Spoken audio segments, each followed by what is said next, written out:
First term exam के लिए model paper जो जारी किए गए हैं उसका इंग्लिश का सेट 3 आज हम लोग सॉल्व करेंगे। इससे पहले मैंने सेट 1 और सेट 2 का सॉल्यूशन करा दिया है।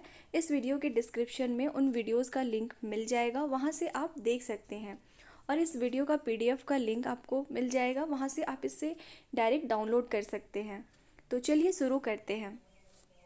जनरल इंस्ट्रक्शंस, जो भी इंस्ट्रक्शंस आपके दिए रहेंगे उसे आप पहले ध्यान से पढ़िएगा, उसके बाद ही आप क्वेश्चन सॉल्व करना शुरू कीजिएगा।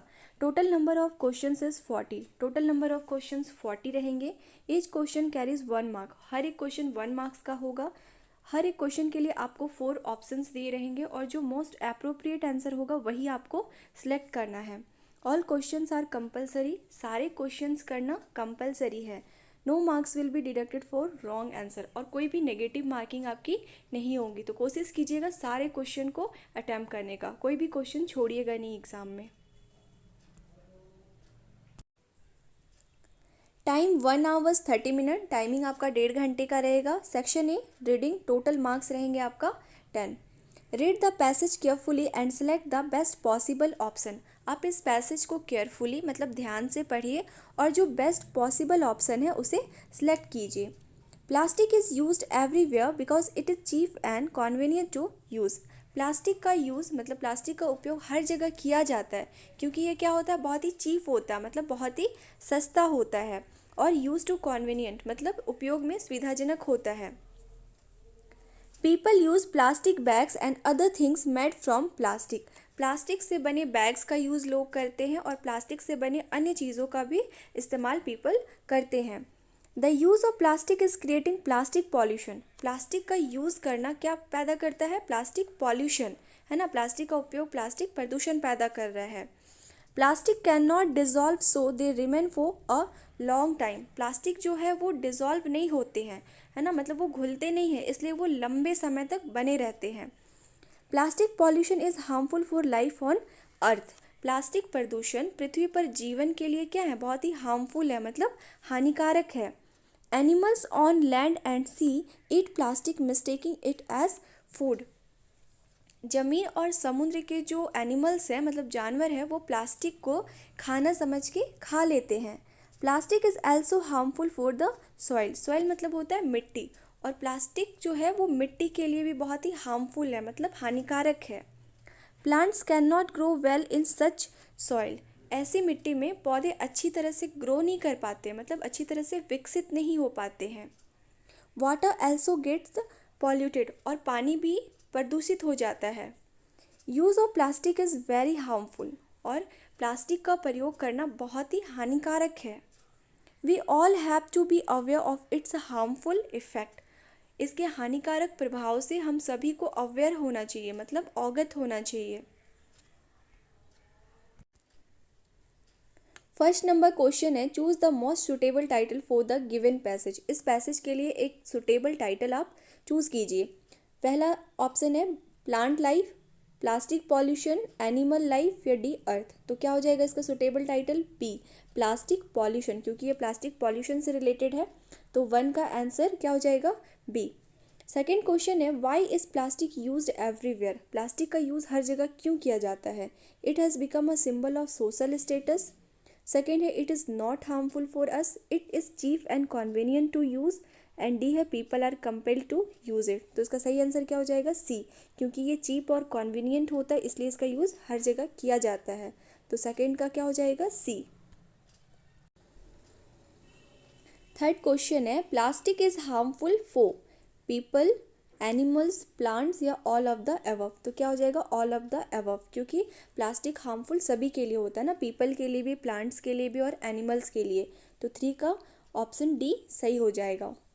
फोर्थ नंबर क्वेश्चन है, what should we be aware of according to the passage. हमें पैसेज के अकॉर्डिंग किस चीज़ से अवगत होना चाहिए?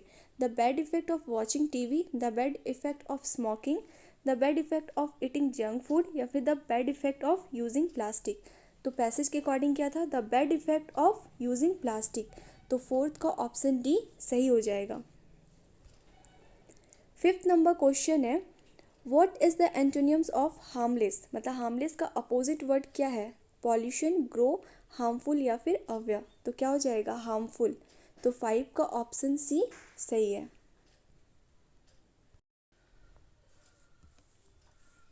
Read the passage carefully and select the best possible option. आप इस पैसेज को केयरफुली पढ़िए और जो बेस्ट पॉसिबल ऑप्शन है उसे सेलेक्ट कीजिए। Dolphins are well known animals. Dolphin बहुत ही प्रसिद्ध जानवर है। They live in seas, oceans and river. Dolphins जो हैं वो समुद्र, महासागरों और नदियों में रहते हैं। Dolphins are of various colour like grey, blue, black, white etc। Dolphin विभिन्न रंगों की होती हैं जैसे ग्रे, नीला, काला, सफ़ेद। They are very intelligent animals. Dolphins जो हैं वो बहुत ही इंटेलिजेंट होते हैं, मतलब बहुत ही बुद्धिमान जानवर हैं। Dolphins often form large groups which are called pod. Dolphin जो है वो अक्सर क्या करती हैं, बड़े समूह बनाती हैं जिन्हें पॉड कहा जाता है। Most dolphin species have long snout and 100 to 250 teeth। Snout का मतलब होता है थूथन। तो मॉस डॉल्फिन प्रजातियों में सबसे क्या होते हैं, लंबे थूथन और उनके 100 से 250 दांत होते हैं। They are also dolphin with short snout. और छोटे थूथन वाली डॉल्फिन भी होती हैं। In order to sense their surroundings and to track down their prey, dolphins make click sounds. जो डॉल्फिन होती हैं वो अपने परिवेश को महसूस करने के लिए और अपने शिकार को ट्रैक करने के लिए क्लिक ध्वनियाँ बनाती हैं। दिस इज़ कॉल्ड इकोलोकेशन, और इसे इकोलोकेशन कहते हैं। 6 नंबर क्वेश्चन है, दिस पैसेज इज अबाउट। ये पैसेज किसके बारे में है, तो ये पैसेज डॉल्फिन के बारे में है। तो 6 का सी ऑप्शन सही हो जाएगा। 7 नंबर क्वेश्चन है, what type of animals are the dolphins. Dolphins जो है वो किस टाइप के एनिमल्स होते हैं, तो वो इंटेलिजेंट होते हैं ना। तो 7 का ए ऑप्शन सही हो जाएगा। 8 नंबर क्वेश्चन है, व्हाट आर पॉड। पॉड क्या है, तो 8 नंबर का बी ऑप्शन सही हो जाएगा। The large groups formed by the dolphins. Dolphins के द्वारा जो लार्ज ग्रुप फॉर्म किया जाता है उसे पॉड कहा जाता है। 9th नंबर क्वेश्चन है, how do dolphin sense their surroundings. वो अपने सराउंडिंग्स को कैसे पहचानती हैं, तो बाय क्लिकिंग साउंड, है ना। तो 9 का ऑप्शन बी सही हो जाएगा।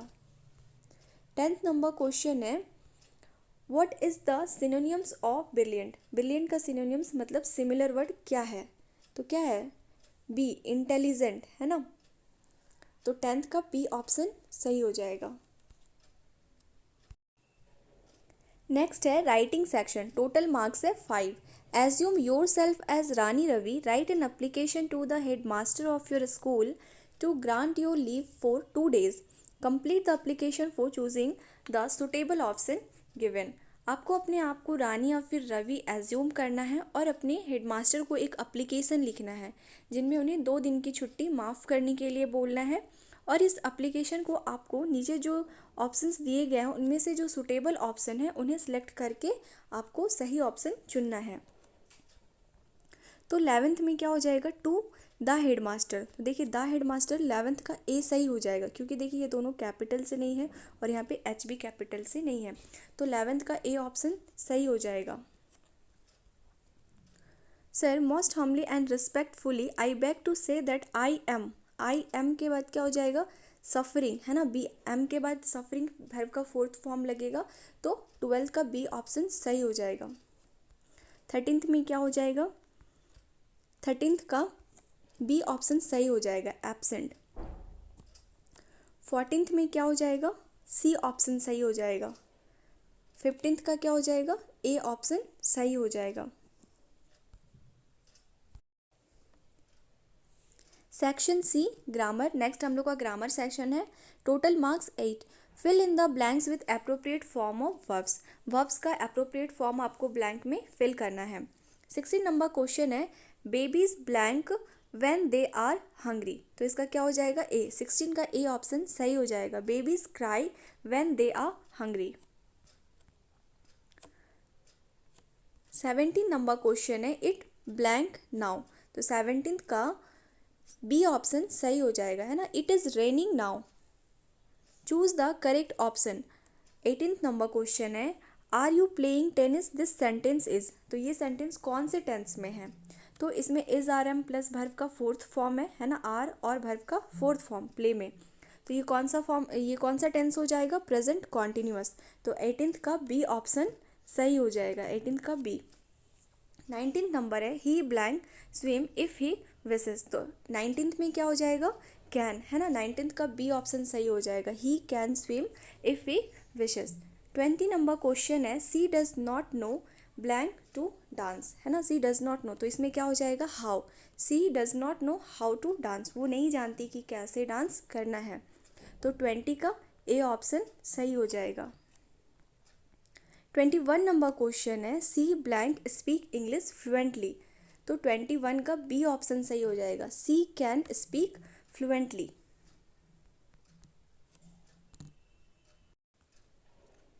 22 नंबर क्वेश्चन है the passive voice of he is making a film is. He is making a film का पैसिव वॉइस क्या हो जाएगा। तो अगर आप लोग रूल्स पढ़े होंगे तो आप लोग को पता होगा, 22 का ए ऑप्शन सही हो जाएगा, a film is made by him.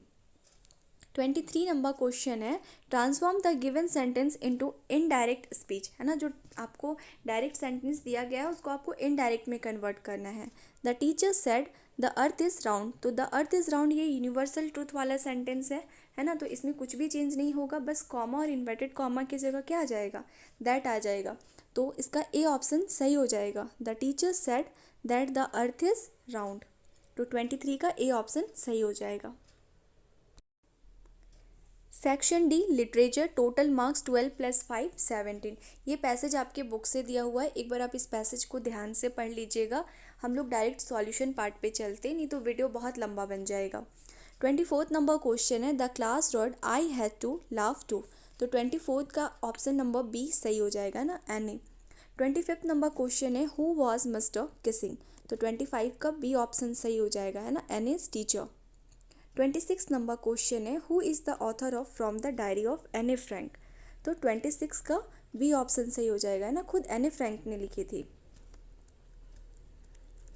27 number question है what does the word ridiculous mean here, है ना, रिडिकुलस का मीन यहाँ पे क्या है। तो 27 का बी ऑप्शन सही हो जाएगा, वेरी सिली। 28 नंबर क्वेश्चन है what comes more naturally to human heart according to Mandela. Mandela के अकॉर्डिंग मनुष्य के जो ह्यूमन हार्ट है उसमें नेचुरली क्या आता है। तो इसका ऑप्शन बी सही हो जाएगा, है ना, लव आता है। 27 नंबर क्वेश्चन है 29 नंबर क्वेश्चन है what was the only thing the earth needed according to Lencho. Lencho के अकॉर्डिंग अर्थ को किस चीज़ की ज़रूरत थी। तो 29 का ए ऑप्शन सही हो जाएगा, और सावा। 30 नंबर क्वेश्चन है who was Lencho's only hope. Lencho की एक आखिरी उम्मीद कौन था। तो 30 का ए ऑप्शन सही हो जाएगा, गॉड, है ना, गॉड से उसे आखिरी उम्मीद थी। 31 नंबर क्वेश्चन है what urged him the seagull to make his first flight. तो 31 का ऑप्शन ए सही हो जाएगा, the sight of the food. Next है poetry session, read the extract given below and answer the questions that follow, है ना, इस passage से आपको नीचे जो क्वेश्चंस दिए हुए हैं उनका आंसर देना है। He stalks in his vivid stripes the few step of his cage on pads of velvet quiet in his quiet rage. 32 number question है these lines are taken from the poem. ये line कौन से poem से लिया गया है। तो ये कौन से पोएम का लाइन है, ए, है ना, a tiger in the zoo. तो 32 का ए ऑप्शन सही हो जाएगा।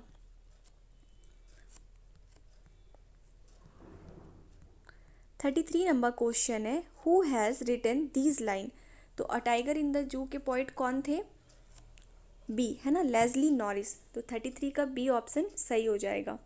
34 नंबर क्वेश्चन है where is the tiger. Tiger कहाँ था। तो कहाँ था वो, पिंजरे में था, है ना, तो 34 का ए ऑप्शन सही हो जाएगा। 35 नंबर क्वेश्चन है what is the synonym of anger. Anger का सिमिलर वर्ड क्या है। तो 35 का बी ऑप्शन सही हो जाएगा, रेज।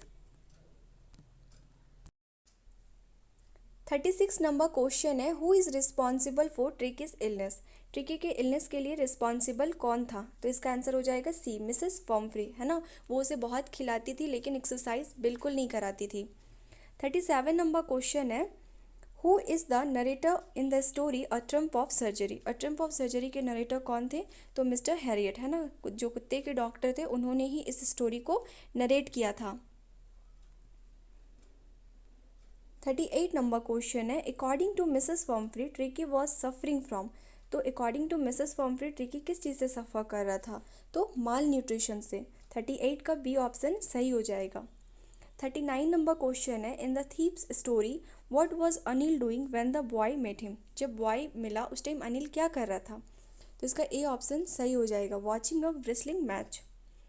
40 नंबर क्वेश्चन है, how often did the boy the thief changed his name. तो इसका सी ऑप्शन सही हो जाएगा, एवरी मंथ वो अपना नाम चेंज करता था।